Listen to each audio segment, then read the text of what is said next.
দীর্ঘদিন পর মালয়েশিয়া প্রবাসী যুবদল নেতা ও মানবিক ব্যক্তিত্ব সাইফুল ইসলাম রোমেল নিজ জন্মভূমি মহেশখালীতে ফিরেছেন। বুধবার 6 মে সকালে কক্সবাজার বিমানবন্দরে পৌঁছালে শুভাকাঙ্ক্ষী রাজনৈতিক সহকর্মী ও স্বজনরা তাকে ফুলেল শুভেচ্ছা জানিয়ে উষ্ণ অভ্যর্থনা জানান।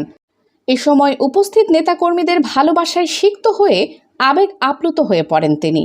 পরে সংক্ষিপ্ত বক্তব্যে সাইফুল ইসলাম রোমেল বলেন, প্রবাসে থাকলেও আমার হৃদয় সবসময় মহেশখালীর মানুষের সাথেই ছিল। এলাকার মানুষের ভালোবাসা আমাকে সবসময় অনুপ্রাণিত করে। ইনশাল্লাহ আগামীতেও আমি মহেশখালীর মানুষের সুখ দুঃখে পাশে থাকব এবং এলাকার উন্নয়নে কাজ করব। তিনি আরও বলেন, রাজনীতি আমার কাছে মানুষের সেবা করার একটি মাধ্যম, ব্যক্তি স্বার্থ নয়, মানুষের কল্যাণই আমার মূল লক্ষ্য। আপনারা সবাই আমার জন্য দোয়া করবেন যেন আমি আপনাদের প্রত্যাশা পূরণ করতে পারি। এ সময় স্থানীয় যুবদল নেতাকর্মী সহ বিভিন্ন শ্রেণী পেশার মানুষ উপস্থিত ছিলেন। কানিজ ফাতেমা সোমা, নিউজ ডেস্ক, আজকের মহেশখালী। আসলে ওই আমার কোনো উদ্দেশ্য নেই ওই কাজগুলো করার ক্ষেত্রে।